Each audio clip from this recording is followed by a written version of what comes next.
SOG 171 2022 ജൂണിലെ question paper ആണ് നമ്മൾ നോക്കിയിരുന്നത്. അതിൽ അഞ്ചാമത്തെ ചോദ്യത്തിലാണ് നമ്മളിപ്പോൾ നിൽക്കുന്നത്. What do you understand by the phrase urbanism as a way of life? Discuss. നഗര സിദ്ധാന്തം അല്ലെങ്കിൽ നഗരജീവിതം ഒരു ജീവിതചര്യയായി, ജീവിത സാധ്യതയായി മനുഷ്യർ കാണുന്നു. ഈ ആശയം നിങ്ങൾ ചർച്ച ചെയ്യുക. ഇത് വാസ്തവത്തിൽ ഇതിനെക്കുറിച്ച് പഠനം നടത്തിയ വ്യക്തി നമ്മുടെ ലൂയിസ് വിർത്ത്. അദ്ദേഹത്തിന്റെ ഒരു പുസ്തകത്തിന്റെ പേരാണ് വാസ്തവത്തിൽ urbanism as a way of life എന്നത്. 1938 അദ്ദേഹം ഇങ്ങനെ ഒരു പുസ്തകം എഴുതുന്നത്.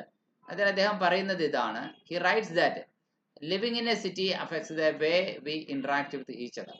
ഒരു പട്ടണത്തിൽ ജീവിക്കുമ്പോൾ തീർച്ചയായിട്ടും നമ്മൾ പരസ്പരം മറ്റ് സഹജീവികളുമായി നമ്മൾ ഇടപഴകുന്ന രീതിയെയും കൂടി അത് സ്വാധീനിക്കുന്നുണ്ട്. ഒരു ഗ്രാമീണൻ സഹജീവിയോട് ഇടപഴകുന്ന രീതിയിലല്ല, മറ്റൊരു പേഴ്സണാലിറ്റി ട്രെയിറ്റ് ആണ് ഒരു പട്ടണവാസിക്ക് രൂപപ്പെട്ടു വരിക. ഇത് വ്യക്തികളുടെ പേഴ്സണാലിറ്റീസിനെ എങ്ങനെ ഇൻഫ്ലുവൻസ് ചെയ്യുന്നു നഗരജീവിതം. ഇതൊക്കെയാണ് അദ്ദേഹത്തിന്റെ ലൂയിസ് വിർത്തിന്റെ പഠനങ്ങൾ അദ്ദേഹത്തിന്റെ ഈ പുസ്തകത്തിലൂടെ അദ്ദേഹം അവതരിപ്പിച്ചിരിക്കുന്നത്. Wirth's essay became a landmark in urban society, sparking debate and research on the nature of urban life. Louis വിർത്തിന്റെ എസ്സേ 1938 വലിയ ചർച്ചയായ ഒരു കാര്യമാണ്. ഒരു തീപ്പൊരി ചർച്ച എന്ന് പറയാം, ഒരു സ്പാർക്കിംഗ് ഡിബേറ്റ് ആയ ഒരു വിഷയമാണ്. നഗരജീവിതം മനുഷ്യ ജീവിതത്തിന്റെ മേൽ എന്ത് ഇമ്പാക്റ്റ് ആണ് വ്യക്തികളിലും സമൂഹങ്ങളിലും ഉണ്ടാക്കുന്നത് എന്നതാണ് ഈ പുസ്തകം ആ കാലഘട്ടങ്ങളിൽ വലിയ ചർച്ചയ്ക്ക് വഴിയൊരുക്കിയ സംഭവം. കാരണം നമുക്കറിയാം, പ്രധാന വ്യത്യാസം നഗരവും ഗ്രാമവും തമ്മിലുള്ള പ്രധാന വ്യത്യാസം അവിടുത്തെ ജനസംഖ്യയുടെ വ്യത്യാസമാണ്. പോപ്പുലേഷൻ ഡെൻസിറ്റി ടൗണിൽ വളരെ കൂടുതലായിരിക്കും, വില്ലേജിൽ അത് വളരെ കുറവായിരിക്കുകയും ചെയ്യുന്നു എന്നുള്ളതാണ്. അപ്പോൾ തീർച്ചയായിട്ടും തിങ്ങിഞ്ഞെരുങ്ങിയുള്ള ഹെട്രോജിനിയസ് ആയ പോപ്പുലേഷൻ ആയിരിക്കും പട്ടണങ്ങളിൽ ഉണ്ടാവുക. ഗ്രാമങ്ങളിൽ ഒരു ഗ്രാമീണ നിഷ്കളങ്കതയും ഒരു സമാന മനസ്കതയും ഒക്കെ മനുഷ്യർക്കുണ്ടാവും. Louis Wirth argued that, Louis വിർത്തിന്റെ വാദം ഇതാണ്: cities characterised by large size, density and heterogeneity. പട്ടണങ്ങൾ അതിന്റെ വലുപ്പം, അതിന്റെ ജനസാന്ദ്രത, അതിന്റെ വൈവിധ്യമായ മുഖം എല്ലാം കൊണ്ട് foster a distinct urban way of life. അത് ഊട്ടി വളർത്തുന്നത് ഒരു വ്യത്യസ്തമായ നഗര ജീവിത ശൈലിയാണ്. Which specifies social and psychological effects on residents. ഇത് ആ പട്ടണവാസികളിൽ ചില സ്പെസിഫിക് ആയിട്ടുള്ള നിശ്ചിതമായിട്ടുള്ള സോഷ്യൽ ഇഫക്റ്റും ഒപ്പം തന്നെ സാമൂഹ്യ ജീവിതത്തിൽ കാണിക്കേണ്ടുന്ന ഒരു മര്യാദകളൊക്കെ മാറിപ്പോകും. അതുപോലെ തന്നെ മനഃശാസ്ത്രപരമായിട്ടും അവരുടെ മാനസികാവസ്ഥയെ പട്ടണ ജീവിതം അവിടുത്തെ താമസക്കാരെ, അവിടുത്തെ റെസിഡൻസിനെ സ്വാധീനിക്കുന്നുണ്ട് എന്ന് പറയാം. ലൂയിസ് വിർത്തിന്റെ ആർഗ്യുമെന്റ് ഇങ്ങനെയാണ്. ഹി റൈറ്റ്സ് ദാറ്റ്, അദ്ദേഹം എഴുതുന്നത് ഇങ്ങനെയാണ്: the city is characterized by a relatively large, dense and permanent settlement. പട്ടണത്തിന്റെ സവിശേഷത ഇതാണ്: താരതമ്യേന വലുതാണ്, ജനനിബിഡമാണ്, പെർമനന്റ് ആയ ഒരു സെറ്റിൽമെന്റ് ആണ്. സോഷ്യലി ഹെട്രോജിനിയസ് ആയിട്ടുള്ള ഇൻഡിവിജ്വൽസ് ആണ്, സാമൂഹ്യപരമായിട്ട് വൈവിധ്യാത്മകത നിറഞ്ഞ വ്യക്തികളാണ്. Wirth argued that, Louis Wirth വാദിക്കുന്നത് ഇതാണ്: അതായത് urbanism is not just a physical environment. നഗരജീവിതം എന്ന് പറയുന്നത് ഒരു ഭൗതികമായ പരിസ്ഥിതിയല്ല, പിന്നെയോ but a distinct way of life. അത് തനതാ വ്യത്യസ്തതകളുള്ള ഒരു ജീവിത ശൈലിയാണ്, മനോഭാവങ്ങളുണ്ട്. അതുപോലെ and relationship of its inhabitants. പട്ടണവാസിയുടെ മനോഭാവം ഒരിക്കലും ഒരു ഗ്രാമീണനുള്ളതിന് പോലെയല്ല. അവിടെ അയാൾ പുലർത്തുന്ന വ്യക്തിബന്ധങ്ങൾ, റിലേഷൻഷിപ്സ് ആ ടൗണിലെ ഇൻഹാബിറ്റൻസിന്റെ ഇത് വളരെ വ്യത്യസ്തമാണ്. അതുകൊണ്ട് തന്നെ പട്ടണ ജീവിതം അയാളെ ഷെയ്പ്പ് ചെയ്തെടുക്കുന്ന അയാളുടെ ആകമാന ബിഹേവിയർ എന്ന് നമുക്ക് പറയാൻ സാധിക്കും. ലൂയിസ് വിർത്ത് മറ്റൊരു കാര്യം കൂടി നിരീക്ഷിച്ചു. അതായത് നഗര ജീവിതത്തിന്റെ, അർബനിസത്തിന്റെ സവിശേഷതകളായിട്ട് ഒന്ന് സൈസ് ആൻഡ് ഡെൻസിറ്റി ആണ്. നഗരം വലുതാണ്, തിക്കിലി പോപ്പുലേറ്റഡ് ആണ്, ഡെൻസിലി പോപ്പുലേറ്റഡ് ആണ്. Leading to increased social interaction. അതുകൊണ്ട് ഒരുപാട് ആളുകളുമായി ഒരൊറ്റ ദിവസത്തിൽ തന്നെ ഒരു പട്ടണവാസി ഇടപഴകേണ്ട ആവശ്യകതയുണ്ടാവും. അതുകൊണ്ട് തന്നെ ആരൊക്കെയാണ് എന്ന് അയാൾക്ക് വ്യക്തമായി അറിയുക പോലുമില്ലാത്ത ധാരാളം ആളുകളുമായി ഇടപഴകേണ്ടി വരും. പട്ടണ ജീവിതം അതാണ്. അതായത് ഒരു അനോണിമിറ്റി ഉണ്ട്, ആൾക്കൂട്ടത്തിൽ തനിയെ എന്ന ഒരവസ്ഥ. അതായത് ഒരുപാട് ആളുകൾ തനിക്ക് ചുറ്റുമുണ്ട്, പക്ഷെ അവരാരും തൻ്റെ ആരുമല്ല, അല്ലെങ്കിൽ താൻ അവരിൽ നിന്നൊക്കെ ഒരുപാട് ദൂരത്താണ് മാനസികമായി എന്ന ചിന്തയാണ് പട്ടണവാസിയെ ഭരിക്കുക. അല്ലെങ്കിൽ അവരോടൊക്കെ ഒരു ഫോർമലായ ബിഹേവിയറിനപ്പുറത്തേക്ക് അവരോടൊക്കെ ഇന്റിമസിയോടുകൂടി പെരുമാറാനോ സംസാരിക്കാനോ ഒരു പട്ടണവാസിക്ക് കഴിയുന്നില്ല. രണ്ടാമത്തെ പ്രത്യേകത ഹെഡ്രോജനിറ്റിയാണ്. Cities are culturally socially diverse. സാംസ്കാരികപരമായും നഗരങ്ങൾ സാമൂഹ്യപരമായിട്ടും വൈവിധ്യാത്മകതയുള്ളതാണ്. With people from different backgrounds, വ്യത്യസ്ത ജീവിത പശ്ചാത്തലത്തിൽ നിന്നുള്ള ആളുകൾ and lifestyles living together. അതുപോലെ തന്നെ പല ജീവിത ശൈലികളിലുള്ള ആളുകളൊക്കെ ഒരുമിച്ച് ജീവിക്കുകയാണ്. സ്പെഷ്യലൈസേഷൻ ആണ് അതിന്റെ മറ്റൊരു പ്രത്യേകത എന്ന് പറയുന്നത്. Urban economies are characterized by specialized labour and service. നഗര സമ്പദ് വ്യവസ്ഥയുടെ സവിശേഷത എന്ന് പറയുന്നത് സ്പെഷ്യലൈസ്ഡ് ആയിട്ടുള്ള ലേബറും സർവീസുമാണ്. എന്ന് പറഞ്ഞാൽ വൈദഗ്ധ്യമുള്ള അധ്വാന ശേഷിയും അല്ലെങ്കിൽ തൊഴിൽ പരിചയവും ഉള്ളവർ മനുഷ്യരായിരിക്കും അർബൻ എക്കണോമികളിലുള്ളവരൊക്കെ. അതുപോലെ തന്നെ വ്യത്യസ്തമായ സേവനദാതാക്കളും ആ പട്ടണ ജീവിത സാഹചര്യത്തിൽ നമുക്ക് കണ്ടെത്താൻ കഴിയും. നാലാമത് പറഞ്ഞ പോലെ അനോണിമിറ്റി ആണ്. അതായത് ഒരു വ്യക്തിയും മറ്റാർക്കും കാര്യമായി പരിചയമില്ലാത്തതാണ് എന്നർത്ഥം. ഒരു അജ്ഞാതത്വം പട്ടണവാസികളിലുണ്ട് എന്നുള്ളതാണ്. Urban residents often experience anonymity which can lead to feeling of isolation. അത് ഒടുവിൽ ഒരു ഒറ്റപ്പെടലിന്റെയോ ഡിസ്കണക്ഷന്റെയോ ഒക്കെ ഒരു ഫീലിംഗിലേക്ക് വ്യക്തിയെ കൊണ്ടെത്തിക്കാം. Louis Wirth claimed that these characteristics lead to distinct urban personality traits. Louis Wirth വാദിക്കുന്നതാണ് ഈ സവിശേഷതകൾ തനതായിട്ടുള്ള അർബൻ പേഴ്സണാലിറ്റി ട്രേറ്റ്സിലേക്ക് ലീഡ് ചെയ്തു. അതെന്തൊക്കെയാണ്? Impersonality. Urbanites tend to be more formal. നഗരവാസികൾ കൂടുതൽ ഫോർമലായിട്ട് ഒഫീഷ്യലായിട്ട് ബിഹേവ് ചെയ്യുന്നവരാണ്. വ്യക്തികളെ അവർ നിർത്തേണ്ടതായ ഒരു അകലത്തിലാണ് നിർത്തുക. And less personal. അധികം ഇന്റിമേറ്റസി അവിടെ കൊടുക്കണമെന്നില്ല വ്യക്തിബന്ധങ്ങളിൽ ഇന്ററാക്ഷൻസ്. ഇതാണ് പട്ടണവാസികളുടെ മറ്റൊരു പ്രത്യേകത പറയുന്നത്. റാഷണാലിറ്റിയാണ് പട്ടണവാസികളുടെ മറ്റൊരു പ്രത്യേകത. അവരെപ്പോഴും സയന്റിഫിക് ആയിട്ടുള്ള ടെമ്പറമെന്റ് ഉള്ളവരായിരിക്കണം, എഡ്യൂക്കേറ്റഡ് ആയിരിക്കും. So urban life is often governed by rational and efficient principles. യുക്തിസഹമായ ചിന്താശൈലികൾ, എഫിഷ്യന്റായ പ്രിൻസിപ്പിൾസ് ഒക്കെ കൊണ്ടായിരിക്കും അവർ നയിക്കപ്പെടുക.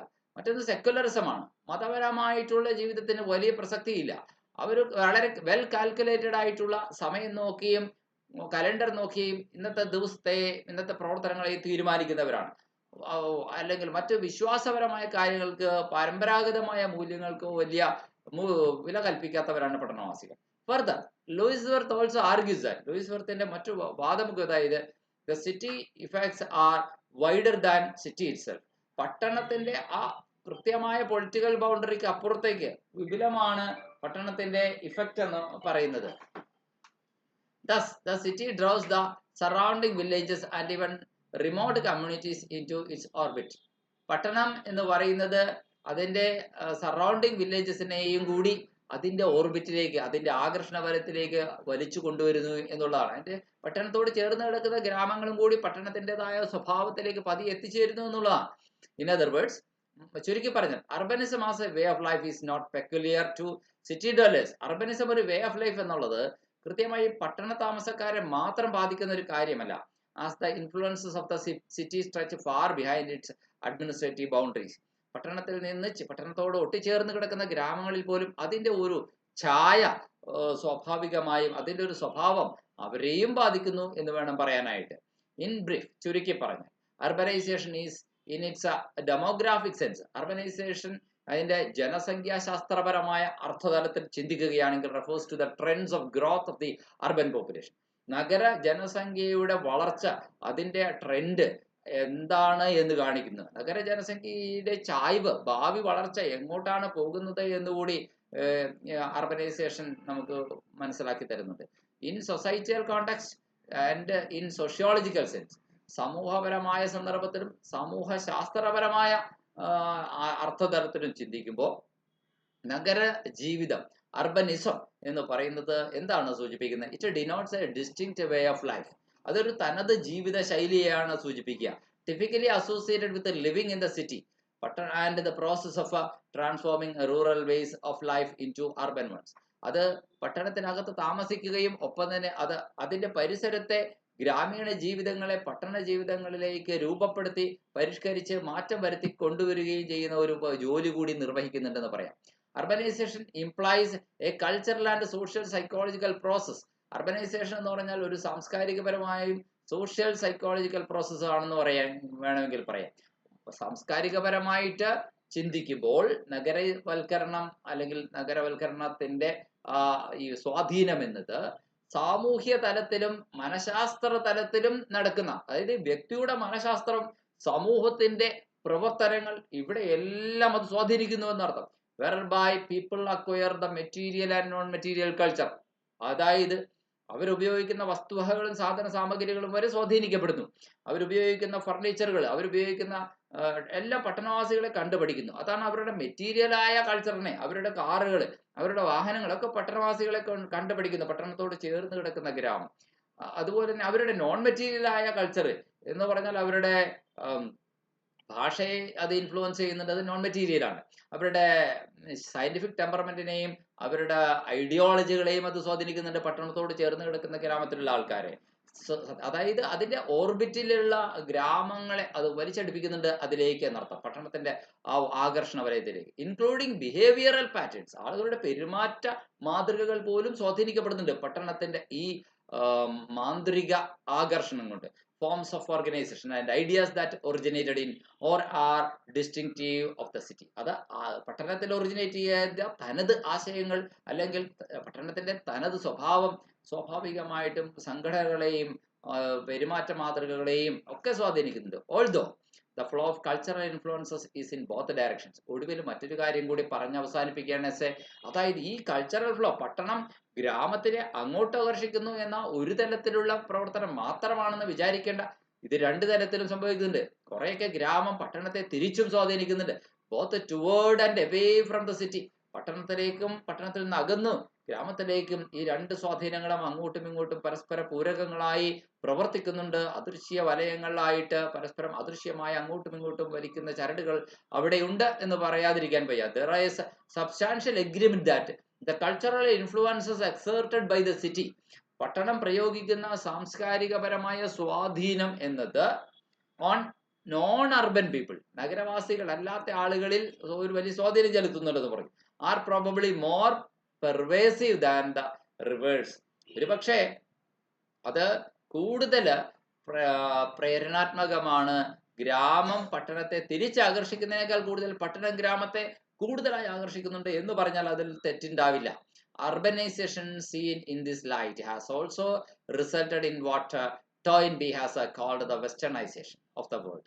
ഈ നഗരവൽക്കരണത്തെ ഒരു ചരിത്രകാരനായിട്ടുള്ള അർണോൾഡ് ജെ ടോയിൻബി വിശേഷിപ്പിച്ച രീതി രസകരമാണ്. അതിങ്ങനെയാണ് പറഞ്ഞത്: ലോകത്തിന്റെ തന്നെ പാശ്ചാത്യവൽക്കരണത്തിന്റെ കൊച്ചുമാതൃകയാണ് നഗരവൽക്കരണമെന്ന്.